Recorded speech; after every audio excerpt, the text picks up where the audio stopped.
Hello and welcome to Africa 360. I'm Kwangu Liwewe. There were scenes of jubilation on the streets of Burkina Faso recently when President Blaise Compaore announced he was stepping down as president of the country. Compaore has ruled Burkina Faso for the past 27 years. However, his attempt to yet again extend his rule was met with civilian anger, ultimately forcing him to quit. Before we give you a context of how it happened, let's take a look at this profile of Burkina Faso, the country. Now, this fact file shows us that the country was a former French colony, and it is located in West Africa. It's part of the ECOWAS group. The country gained its independence in August 1960, marking 54 years of independence this year. It was formerly known as Upper Volta, and in 1983, Thomas Sankara seized power in a military coup. He renamed the country Burkina Faso, which means a land of honest men. The country's main export earner is cotton, and it is one of the poorest countries on the African continent. It has suffered numerous military interventions during its time of crisis from independence to date. With President Compaore having fled the country, Burkinabes are now mulling their future without him. Let's take a look. It was a ticking time bomb in a country that has been rocked by 6 military coups since independence. Criticism of President Blaise Compaore's government in Burkina Faso has been mounting for years, even though this did not seem to affect his grip on power. He was condemned for being power-hungry. His government accused of rampant corruption. In a show of anger 3 years ago, citizens took to the streets of the capital, Ouagadougou, protesting against the soaring prices of basic foods. After that, it was the turn of the military to express its anger and frustration. Protesting against unpaid housing allowances, soldiers rampaged through the capital and provincial cities, looting shops. But a defiant Compaore emerged unfazed. But the recent wave of protests is unprecedented in Burkina Faso's history. It seemingly took the man popularly known as Beautiful Compaore by surprise. The uprising has been likened to North Africa's Arab Spring, which saw some of Africa's long-serving dictators fall. Hundreds of thousands of Burkinabes took to the streets of Ouagadougou, protesting at Compaore's apparent bid to change the constitution, a move that would allow him to extend his 27-year rule. But the citizens were having none of it. They torched the country's parliament and took over the national broadcaster. Although he remained steadfast at first, Compaore finally announced his resignation, ending over 2 decades in power. As far as I'm concerned, I remain available to open talks with you about a transitionary period, after which I will hand over power to a democratically elected president. Compaore's whereabouts are unclear. His ousting has been seen as a warning to several long-time African presidents mulling moves to stay in power, while some have suggested his historic fall reveals the gulf between those he ruled and Western governments who saw him as a useful ally against Islamist forces in the turbulent Sahel region. But the celebratory horns and whistles had barely died down when the military stepped in.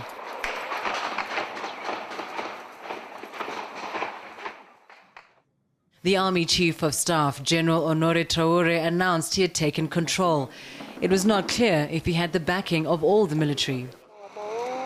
Traoré was in turn ousted hours later by Isaac Zida, a senior figure in the Presidential Guard. Amidst widespread criticism, Zida moved swiftly to rubbish claims that the army had its sights set on the presidency. What is important for Burkina Faso is to find a consensus that means we can get to the end of the year without any problems and to hold elections where everyone will accept the results. As Burkina Faso considers its future without Compaore, the country is racing against time to return the country to civilian rule or risk being slapped with international sanctions. These would include travel bans on military officials. The AU's Peace and Security Council is expected to meet again later this month to discuss the crisis. Whoever takes over, though, will have a tough time trying to keep the land of honest men united. Do join us after the break, because when we come back, I'll be joined by a panel of experts to explore Burkina Faso's political situation further. Do stay with us. That is the bigger surprise, that the people could actually vote with their feet to get rid of Mr. Compaore.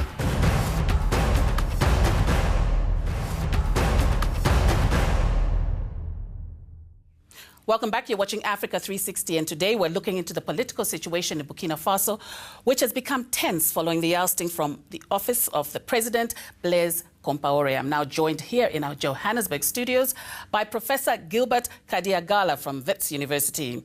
We're also joined from our Pretoria studios by Martin Iwi from the Institute for Security Studies. And from our Cape Town studios, we're joined by Gabriel Reid, who is the Senior Political Risk Analyst at Red 24. Thank you all for joining us. Now, before we go into our discussion, I want us firstly to have a look at this short profile of the former president, Blaise Compaore. A soldier by training, Blaise Compaore was born in 1951 in Ouagadougou. He was once a top associate of President Thomas Sankara during the 1980s. However, in 1987, he masterminded a coup that led to the death of Thomas Sankara. Taking over power after the coup, Compaore subsequently overturned Marxist policies pursued by Sankara, adopting his radical left-wing policies. Despite his low international profile as president of Burkina Faso, he was considered a key ally of the West, helping in the fight against al-Qaeda affiliates operating in the Sahel and Sahara regions. Burkina Faso's geopolitical position also meant that Compaore held notable diplomatic influence in the region and frequently acted as a mediator in West African conflicts, including those in Mali and Côte d'Ivoire. But despite having ruled Burkina Faso with a firm grip for decades, in recent years he's faced increasing criticism, including from within his own camp and the military. Since he seized power 2 decades ago, he went on to win 4 disputed elections. When he stepped down, he was one of the few remaining longest-serving African leaders. Well, we've just seen a profile of Blaise Compaore, who's been in power for 27 years. Did his ousting come to you as a surprise? It actually didn't come as a surprise, because there's a growing wave of disenchantment with leaders like Compaore. What is missing is that the people actually don't have the courage to stand up. So it was a bit surprising to see that the Burkinabe stood up and banned the parliament in the face of what Compaore was trying to do. I mean, change the constitution again to get himself re-elected. So that is the bigger surprise, that the people could actually vote with their feet to get rid of Mr. Compaore, because he was an invincible leader and everybody thought he was here to stay for long. But I think it's the power of the people that is actually the best story here in the ousting of Mr. Compaore. Now, Gabriel Reid, I'll turn to you. Did it come to you as a surprise, as he's just mentioned, other African leaders who are clinging to power, also trying to change their constitutions? We see this with Joseph Kabila in the DRC. We've seen it with Boni in Benin. So did it come to you as a surprise? From my perspective, no. I think the warning signs were there. The holes in the Swiss cheese lined up, if you will. Firstly, we saw civil unrest developing from the beginning of 2013. We had protest movements. We had a consolidation of a civic movement and a citizen boom or citizen cleanup, depending on your translation. We also saw some disenchantment of the military. They weren't so supportive of Compaore. We had an attempted coup or military mutiny in 2011. So there really were these warning signs all along. I think what we really need to look at is the catalyst of Compaore trying to extend his rule through that referendum that really sparked the events that we saw at the end of October. Now, Martin, Gabriela has talked about the military and the role they've been playing. Obviously, we saw them take over in the interim before the transitional government is put in place. Would you define this as a military coup? I don't think it was. Well, if you look at the chain of events, you won't call this immediately as a military coup. The military, as you have said, came in after the revolution itself, after the ousting of the president, and the military took advantage of the gap that was created by the departure of President Blaise Compaore. So in a real sense, it is not a military coup, and most international observers or institutions have not described it like that. But yes, we have a military regime in place, which means that the military has taken over. But the ousting of Blaise Compaore was, to me, a people's revolution. But if you look at it, you were asking the question whether did his ousting come as a shock? I don't think so. I don't think it came as a shock to many people. A shock that he was ousted? No. A shock that he was deposed just after 2 or 3 days of People's Revolution? Yes. I think that's where the surprise came in. The fact that when the revolution came, it came like torrential rainfall, to the extent that he had no other means except to resign. Now, when we look at Article 43 of the Constitution, of their Constitution, it actually says that the head of the National Assembly should take over the country in the absence of the president. Now, we saw the military take over. What is your take on this? See, there is a gray area here. The people revolted, but you still need the military to play a role because the military has the power. And if the military doesn't side with the people, then it becomes a problem. The other dilemma is, of course, you don't want a military coup after a people's revolution. So what the military is trying to do now is actually to see whether it can save its skin, because there are a lot of the military who are not actually very clean. So it's actually divisions within the military that are causing this impasse over who should take over. The Constitution is very clear. The military cannot take over. No, but there are some in the military who are, I think, beginning to claim that because they sided with the people, they need a share of the victory. And it's very opportunistic on their part. So I think the way it will be sorted out is that the military will actually return back to the barracks. I don't see them actually staying for long, even though they are now clamoring for seats in the Transitional National Assembly. Absolutely, because the opposition is actually arguing about who is going to make up this transitional government. Do you see a problem here, Gabriel? I do. I think it's, it was raised there, the most important thing is that we do see the transfer from military to civilian rule. How this is done is going to be an incredibly tricky process. Everybody has interests and everybody wants to be represented, particularly in the transitional phase. It's going to be a big debate. I think the opposition is going to have to consolidate as a group, determine their own, leader that can sort of push them forward. The military, I hope that they do take this rationally and return to the barracks, as my counterpart said. Martin Iwi, then what happens to Compaore's followers as well? I mean, he had people in his government. Will they play any role in this transitional government? I think that has been the challenge because even the military, if you look at the blunders that they did immediately after the coup, it was because the chief of staff, the chief of the army who initially took over was very close to Blaise Compaore. And even most people have accused Mr. Zida of being close because he was the second in command of Blaise guard, presidential guard. So again, they are looking for somebody who is really neutral, and that's not forthcoming because everyone has a party in the system. Well, do stay with us here on Africa 360 because when we come back from this short break, we'll continue our discussion about Burkina Faso. Don't go away. For 27 years, Blaise was able to stabilize the country and to prevent military coups. So I think to some extent, he did well at home.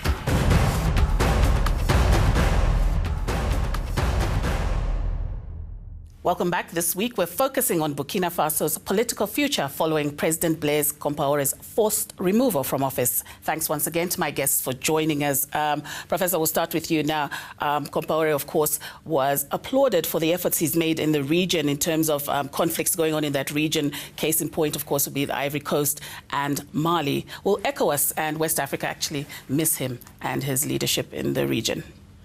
I don't think ECOWAS will miss Mr. Compaore. The problem was that he was a mediator in the region because he was trying to procrastinate on mediating with his own people, negotiating with his own people. So, I mean, one could say that he did a great job in the region as a mediator, but you can't really be a mediator if you're not clean at home. So I think it's a godsend opportunity. We have new mediators. We have Senegal. We have other countries coming within the rubric of ECOWAS. We have Togo mediating the Burkina conflict. So I don't think we need the big men to be here so that we mediate our conflict. We can always find mediators. We need institutions, and we need to be focused on how good mediators should also be good leaders at home. Gabriel, surely he should have been applauded for his efforts in the region. I think, you know, his time ran out. Yes, while he was in power, he was able to you know, make a big effort in terms of peace negotiations, specifically with the Mali coup we saw in March 2012. But, you know, it's a very good point. If you're not a good leader at home, how can you be a good leader regionally? You know, his domestic environment caught up with him. Martin Iwi, let's also look at his relationship with the former leader, Thomas Sankara, who in turn he overthrew. Would you say that this just exemplifies that those who live by the sword die by the sword, because now he's been ousted as well? I think it is the burden that he has carried with him all through his presidency. I was listening to the answers from the other two speakers. I think one should give Blaise some credit here. If you look at the history of Burkina Faso since independence in 1960, you will see that from 1966, these people until 1987 when Blaise took over, all political changes were by way of military coup. So for 27 years, Blaise was able to stabilize the country and to prevent military coups. So I think to some extent he did well at home, particularly at the political level, you know, because he was able to maneuver himself through the political landscape of Burkina Faso. And I think that's what gave him respect among West African leaders. But what they will miss in him will be that stability at home. Many Burkinabés will never forgive him for killing Thomas Sankara. But in terms of being a political animal, I think he was well known for that. And I think, again, the Thomas Sankara thing is what has haunted him all through.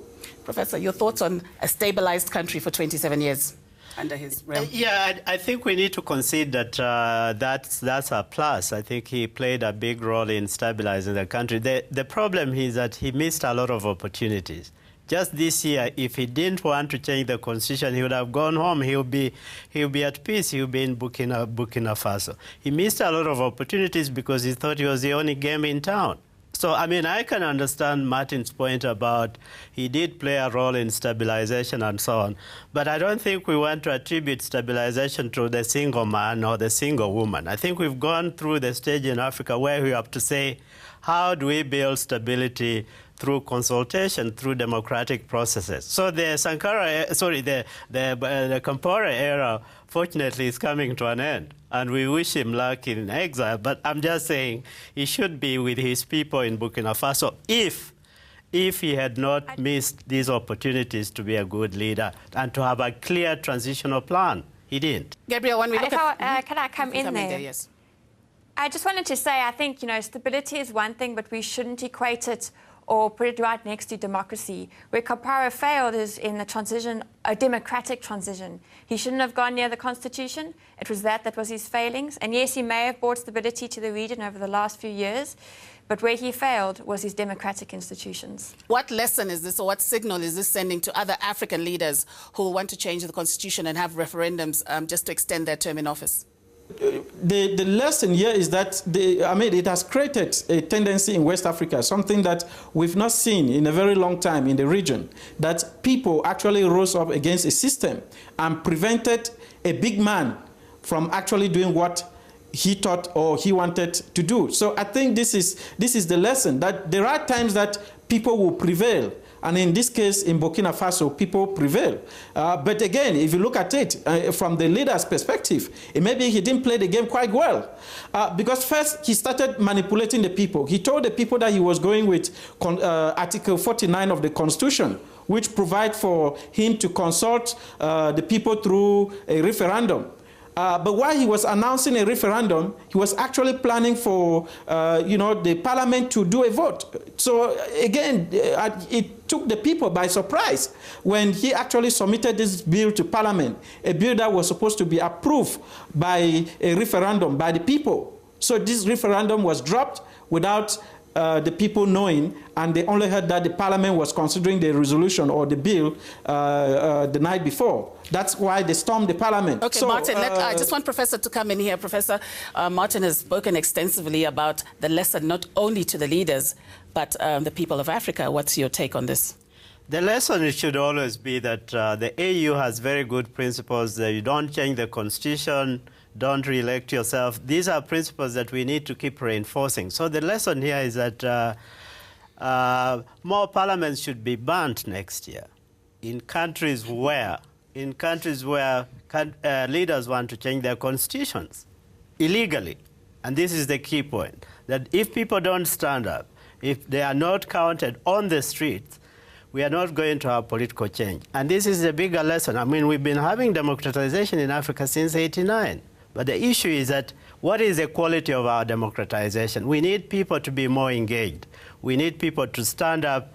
And that is why I think the clear lesson of Burkina Faso is that there is still that momentum for people to want to stand up and be counted, especially in making political change.